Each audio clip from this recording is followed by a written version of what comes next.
Hi, everyone. Welcome to Diabetes Primetime, the show where diabetes experts answer your questions. Tonight, we're so fortunate to have dietitian Hope Warshaw here with us. We're going to get her practical suggestions for meal planning, eating out, and how people with type 2 can keep their healthy eating resolutions without going crazy or feeling deprived. We're also doing a trivia question tonight with a really special giveaway for everyone who puts an answer in the comments. It's a diabetes-friendly dessert guide PDF with 6 recipes and some delicious low-calorie and low-carb ideas. So you'll really want to stay tuned for that trivia question a little later on in the show. Hope, thank you so much for joining us tonight. For those of you who are familiar with Hope, she's a legendary dietitian who's been working with people with diabetes for many years. And Hope, you're really known for your practical and down-to-earth advice, which is why you're the perfect person to be with us tonight to inject some realism into our lofty goals and resolutions. Our theme tonight is resolution realism. So Hope, what do you see are the most common pitfalls where people are really either too ambitious or not ambitious enough when developing healthy eating goals? Well, so I think, first of all, people are always looking for the magic bullet. Oh, yes. You know, that it's always there. It's always around the corner. And I'm here to say there really isn't any There is no magic bullet. Right, there's no magic bullet. And people need to just be kind to themselves. Yes. Not expect too much. And really focus in on doable changes. Got it. I really like that. Okay, so I have to ask before we get started, Hope, what was your resolution for 2019? What was it? So one of my resolutions was to take some more time for myself and to begin to look at doing some yoga. Oh, wow. So I have recently, well, it's about 2 years at this point, moved to Asheville, North Carolina, and have joined a Y. Oh, good for you. And there just are tons of yoga classes. I go there for other things. I spin. I work out in the weight room, but I've wanted to add yoga more as stretching and for relaxation. Oh, fantastic. Well, I want to say a quick hello to Carol. And for those of you watching, I'd love to hear from you guys in the comments. Tell us what your resolution is and how you're doing with it. And for those of you who watched our last episode, I'll do a quick and a little humble check-in on my resolution, which was it was walking 3 times a week. And I would say I've been about 50% successful with that. So I guess one question I have for you, Hope, is that was probably an ambitious goal for me. Would it be smarter at this point to try to scale down, maybe go to 2 days a week and see how I do with that? Or should I just keep trying to meet that 3-day-a-week stretch goal? So I probably have a series of questions. Okay, all right, let's do that. So in terms of just talking you through like goal setting, so what were you doing prior to? Like were you doing no walking? I was probably walking 1 day a week, probably, with ambitions to do a lot more, but probably realistically one. I mean, is your walk to get out for 15 minutes, or is it for 45 minutes? My goal is to do 30 minutes. Okay. So that's a realistic time for me. It's more getting out the door that's the challenge for me than yeah. And what about time of day? Usually in the afternoons.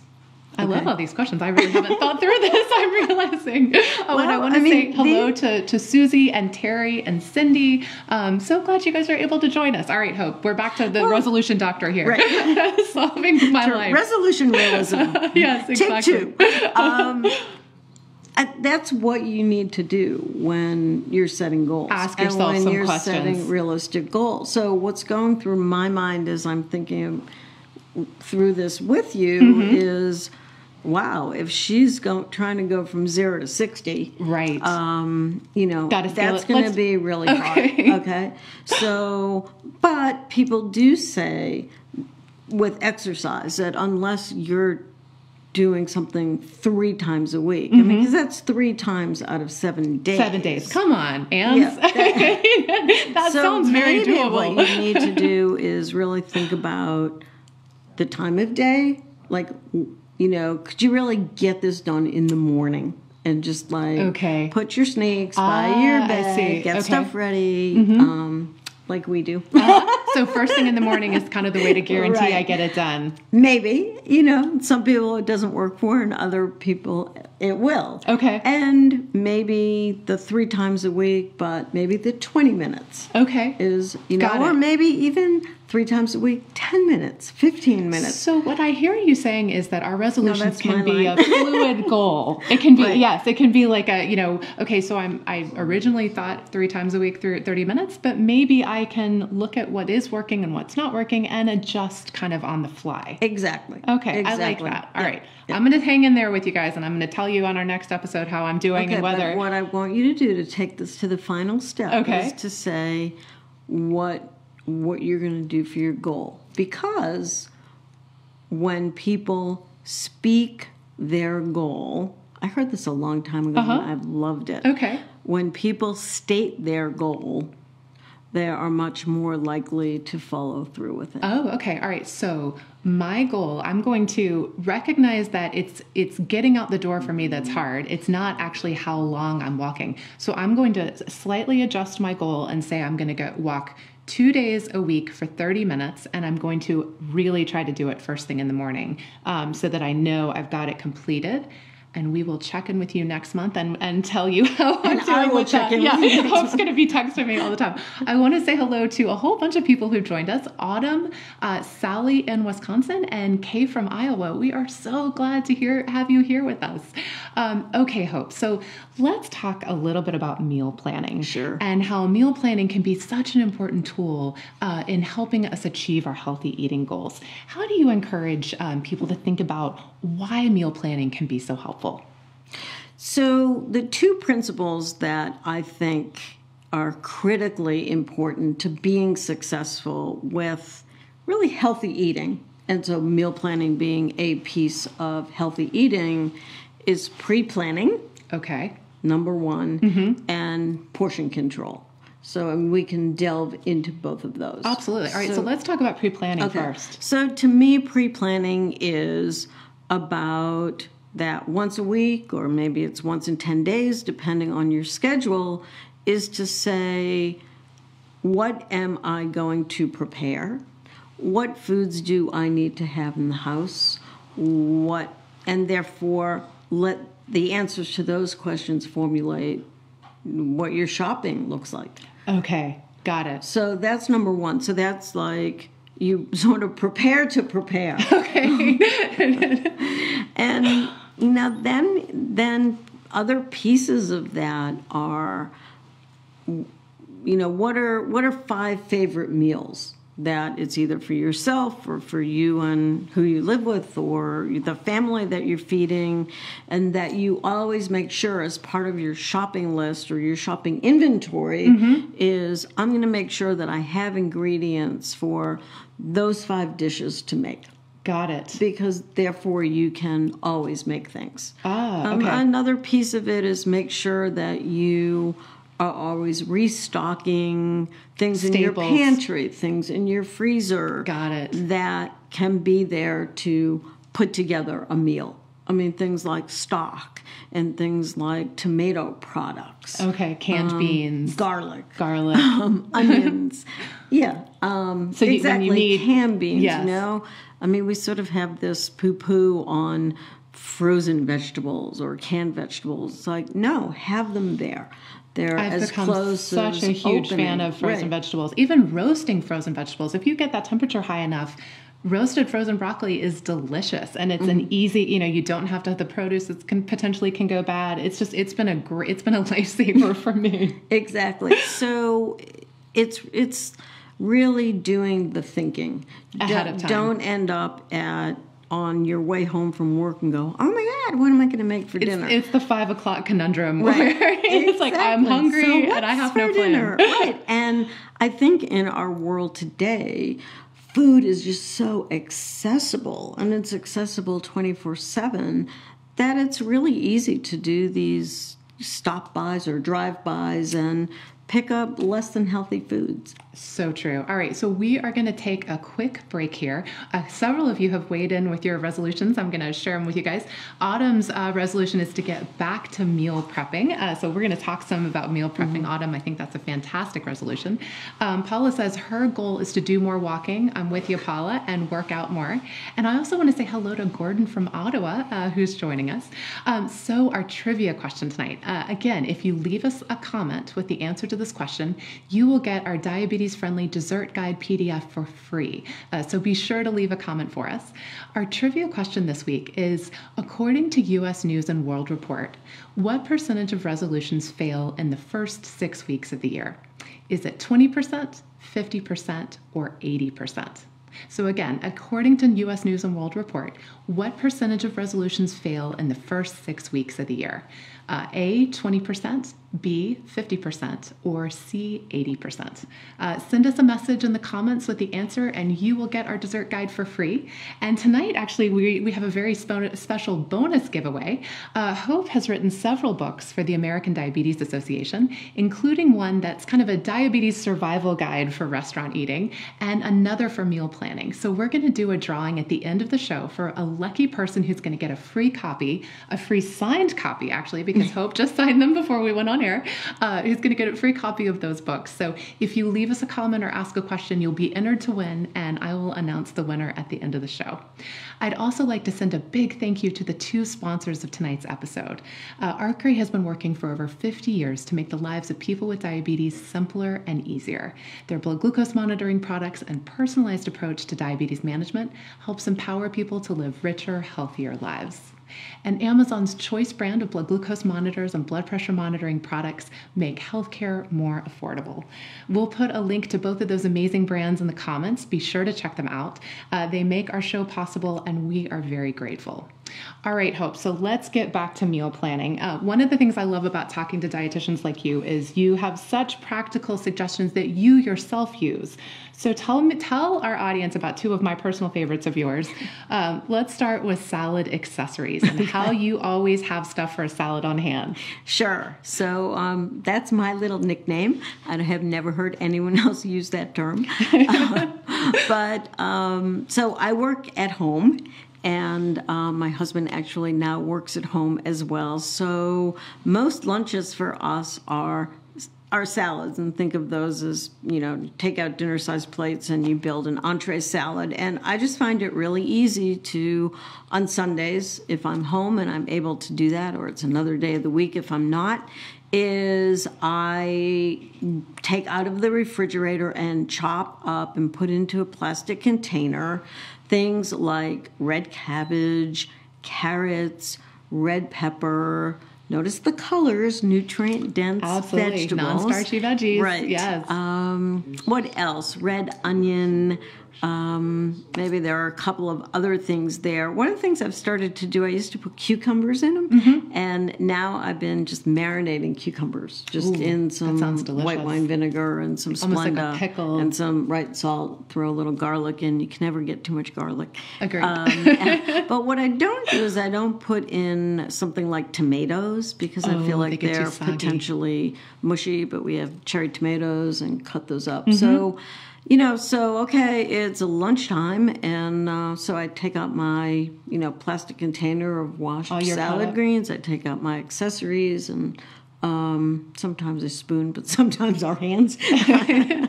And, then I have other things like some chopped nuts and chickpeas. And so you're getting that protein? Right. Some, out of the can tuna just grated on salads, or some chicken. So, and some cheese, dressing, and you're done. Wow. And it's just, I just find that for me, those kind of salads, they're really filling. There are lots of crunch and chew, and it really takes me through the day. That's a great idea. And I love how you're saying you add some protein. And most importantly, people can customize that to be the non-starchy vegetables that they like.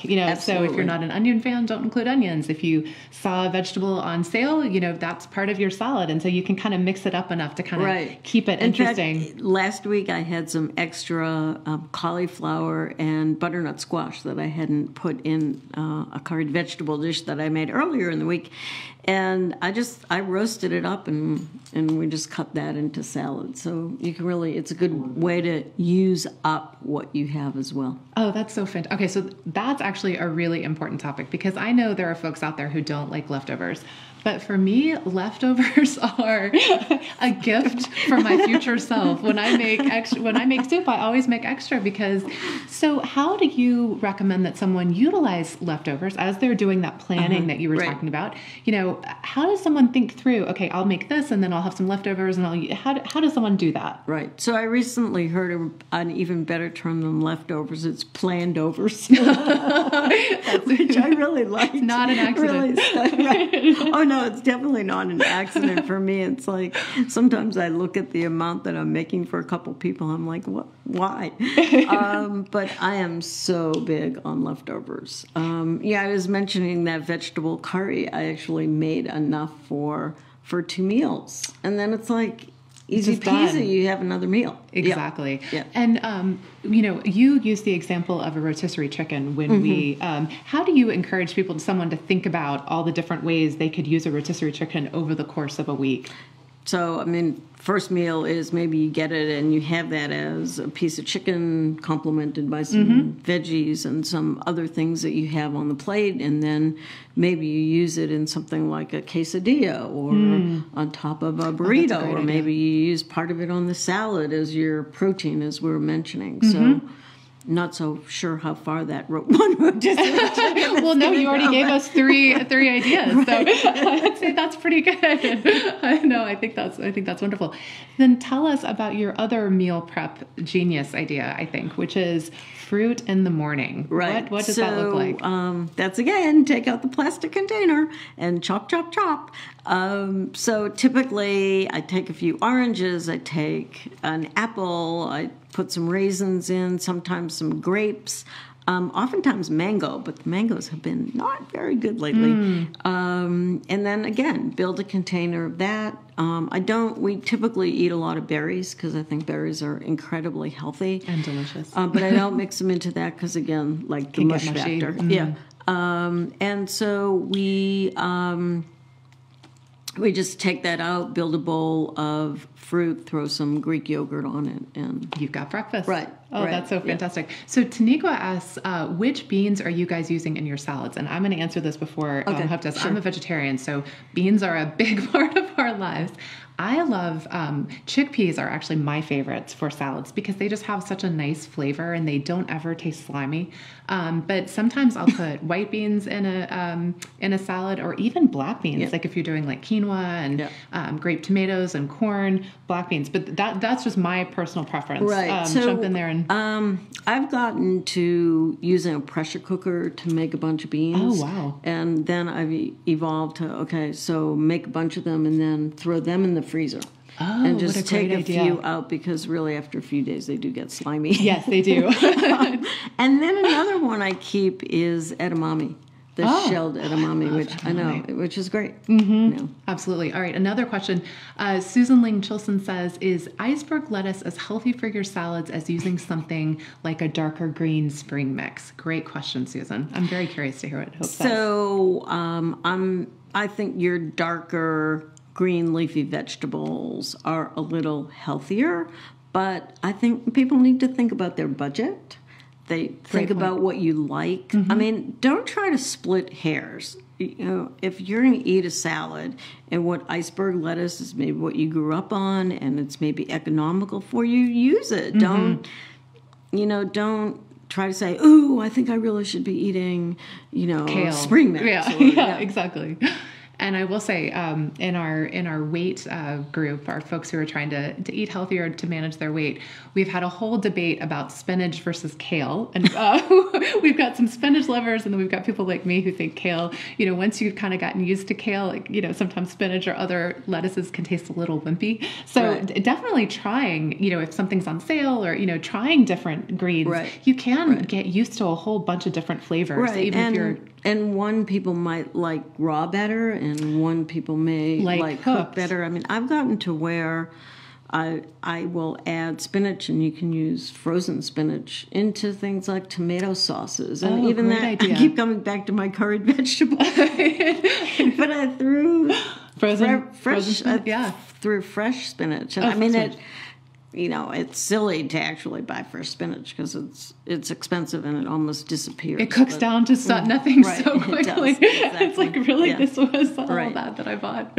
So Gordon actually asked the question. He says, frozen fruit is the best for smoothies. I've had gastric bypass and have to get high levels of protein. Any suggestions for me? So any suggestions for Gordon on good sources of protein? I don't know if he's asking to put in a smoothie or not, but maybe we'll answer it both ways. Okay. Well, I think for a smoothie, I would say your Greek yogurt, depends on how thick you want it.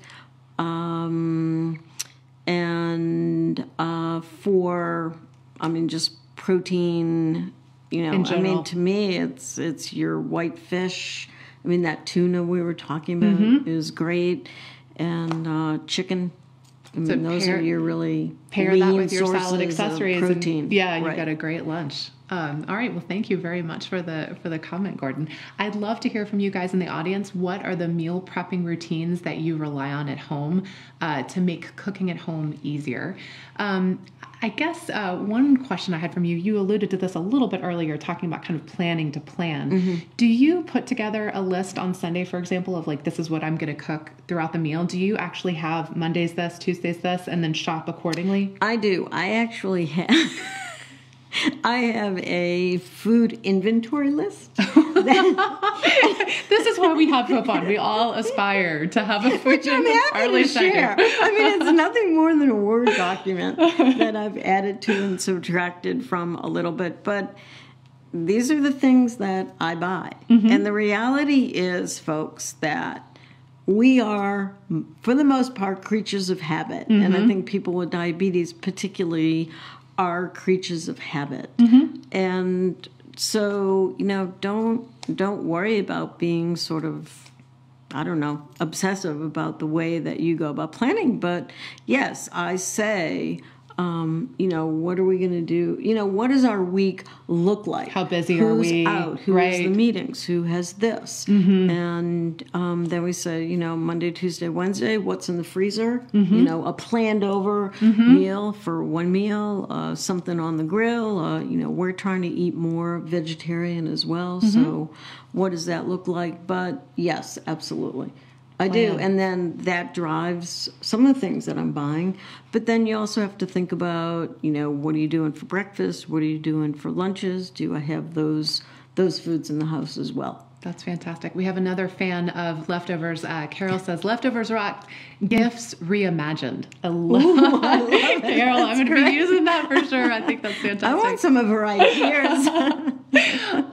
So Hope, we've had the pleasure of creating some videos of you, and we're going to play one of them now. We really aren't going to have a lot of time tonight to get in to talk a lot about restaurant eating. So we're going to play one of my favorite videos on our YouTube channel that is you talking about how to go to a restaurant and make good choices. There are some really good ideas in here, folks. So watch and learn, and then we'll come back and chat about it with Hope.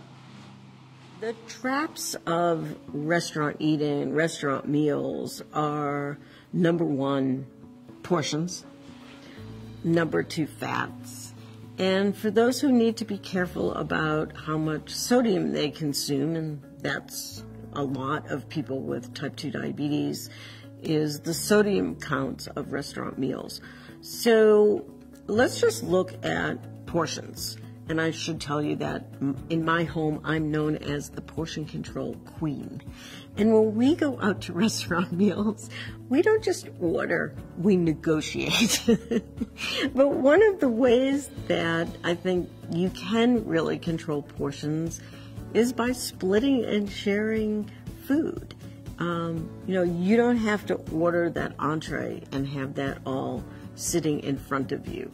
One of the strategies that I often use when I don't have a family member or a friend or colleague who's willing to split and share with me is I'll look to the salads and I'll look to the soups and I'll look to the appetizers and I'll just say, well, bring me that appetizer as my main course and bring me that salad as a starter.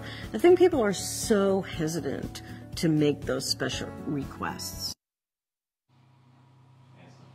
Oh my gosh, there are such great tips about eating out in that video, Hope. I have to say, I hear your voice in my head every time before I order when you say portion control starts when you order. But I have to ask, does your family really call you the portion control queen? Is that true? So the other little thing that we do, or we sort of do, I guess, is, or my husband says, is to waiters sometimes when we're taking a while, he goes, we don't just order, we negotiate. That's fantastic. And folks, if you'd like to find a whole library of helpful and practical videos like that one, we are going to link to our YouTube channel in the comments, so be sure to check it out. Tons of awesome diabetes information from experts, all available for free, including several more of Hope. She talks about pizza. She talks about putting together a healthy salad, all sorts of good stuff. We've got a couple more questions here. Yolanda says, I love oatmeal, but can you use it raw in smoothies? And that's an interesting question from a nutrition standpoint. Is that a good idea? So it does make me sort of reflect for a minute. So you're throwing it in a blender. I don't think there's any problem with that, but I would encourage Yolanda to try that, see if that maybe doesn't have sort of a gritty odd taste to it. And if it does, I would just make up some oatmeal and then just take a couple of tablespoons and put it into that. But I think that deserves some experimenting. Interesting. Actually, I do have another question for you, Hope. We talked about eating greens raw and then also cooking them. I had read a while ago saying that you get different vitamins and minerals from cooked greens versus raw greens. Is that true? I would not say that you get different nutrients. Probably with your cooked greens, since as we were talking about, the spinach just compresses so much, you're going to get more. Because you're eating more of it. Right. That's interesting. Right. Okay, I hadn't thought about that. So someone had asked in our last episode, she said, I have diabetes. Should I eat differently if I'm sick? And that's a great question. I know one that lots of people have. So I wanted to chat with you about it. I know you probably have a few more questions based on that, but tell us a little bit about how someone with diabetes should think about eating the same or differently when they're sick. Okay, so the term sick is really a very open... broad one. Right, it's very broad. So a couple of points is, one, is it just, I have a cold and I'm not really tasting anything and I sort of feel like crap and I don't have much energy to put stuff together. That's very different from... I have a gastrointestinal bug and I can't keep anything down. Okay, so that's one piece of it. But to both of those, I think it's important that people think, again, pre-plan and keep certain foods in the house. Okay. Like I know in my house, like a go-to, I feel crappy is chicken noodle soup. Absolutely. So, comfort food. Right, and keep something like that in the house. Or for some, it might be tomato soup. But, something that if you have a sore throat, it goes down easily. The biggest piece, though, when we're talking about sick, is are you at risk of having a low blood glucose? Great. So great point. It's so important for people to realize today that just having diabetes does not put you at risk of having hypoglycemia. It's all about what medication, what glucose lowering medication you're on. So if you take insulin or if you take one of the other oral medications, and there aren't that many these days, that can cause low blood glucose. And that's where I get concerned, is if someone is taking their insulin and then they're not eating, because then you're at risk for lows. So that's some general information. We could go into a lot more depth, but I think the biggest message here too is that this is something people need to have a plan for and to really talk to your your diabetes provider, whether that's your diabetes educator, your diabetes care provider, to ask and have a plan. Have a plan. Right. So I guess there's a couple messages here. I want to put a quick plug in here. Hope is a diabetes educator. Melinda, who we've had on the show before, is also a diabetes educator. And personally, I can't say enough about what a resource diabetes educators are for people with diabetes. So let that be your 2019 resolution. We'll put a link to so we'll put a link to AADE, which is the Diabetes Educator Organization, where you can find an educator near you, talk to your doctor, and get a referral. But educators are really great resources if you wanted to put together that sick day plan, or if you wanted to get some really practical, helpful suggestions on meal planning based on your personal preferences and what medications you're on. I really can't say enough about, as you said, talk to your healthcare team about, about a sick plan. And I think what's so important, Ansley, is that people with diabetes, they need a cheerleader. Yes. Sometimes they need a shoulder to cry on. Yes. And I mean, support groups are great for that. There's so many great peer support communities and people happy to help, but educators are also a great resource to sort of play two roles, both as educator but also as cheerleader and supporter. So I actually want to ask a question real quick about, I know AADE, and Hope has been the president of AADE, which is the Diabetes Educator Organization. They really recommend 4 key times in a person with diabetes life that they would see an educator. When should a person with diabetes think about seeing an educator? So if I can recollect those, and you're talking about the joint statement from AADE, the American Diabetes Association, and the Academy of Nutrition and Dietetics. So I'm fairly sure that it is at diagnosis. Mm-hmm. It is when someone has a life-changing event. Okay. So for example, maybe that is a high schooler who is going off to college. I mean, that's very much a life-changing event. Mm-hmm. When an older person maybe loses their spouse, that's a life-changing event. Because your life is going to be very different. Right. So thinking about I believe another one of them is if you're diagnosed with a complication. Or if you start probably insulin might be another time. Absolutely. When you might want to see a diabetes educator. That you really have a change of treatment. Mm-hmm. Okay, right. I think that's fantastic. And again, check out that link because educators are wonderful. We will take a couple last questions here before we let Hope go and say thank you so much. Sally says, I need to get more organized and learn to plan meals ahead. So that can seem like a really big, daunting task. How would you suggest... I'll have my 10 questions for Sally. How would you suggest, Sally, start down that road? Make it, again, back to our conversation earlier, make it seem a little more manageable than, gosh darn it, I just need to be more organized. Right, and beat yourself up because you're not. Mm-hmm. So I think doing that self-assessment and an honest self-assessment is such a good first step. So what am I doing now? Okay. And where would I like to get to? And so, Sally, if you are really not planning any meals right now and you're eating out, 3, 4, 5 nights a week, just chunk off 2 nights.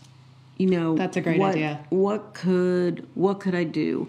And think about the foods you like and try to do the supermarket shopping to make sure that you have those foods there and you can pull that off and make it fast. Don't think you're going to make cordon bleu or exactly. I think that's a really good point. Start with where you are. So if you're eating out 5 nights a week, let's just start like my walking. Let's make it manageable. Don't think you're going to be cooking at home 5 nights a week. Maybe we just start with 1 or 2. I think that's an excellent maybe suggestion. It's as simple as a quesadilla, and you make a bunch of sautéed veggies, and you have those, and it's some of your roasted frozen broccoli. Exactly. Don't make dinner like this.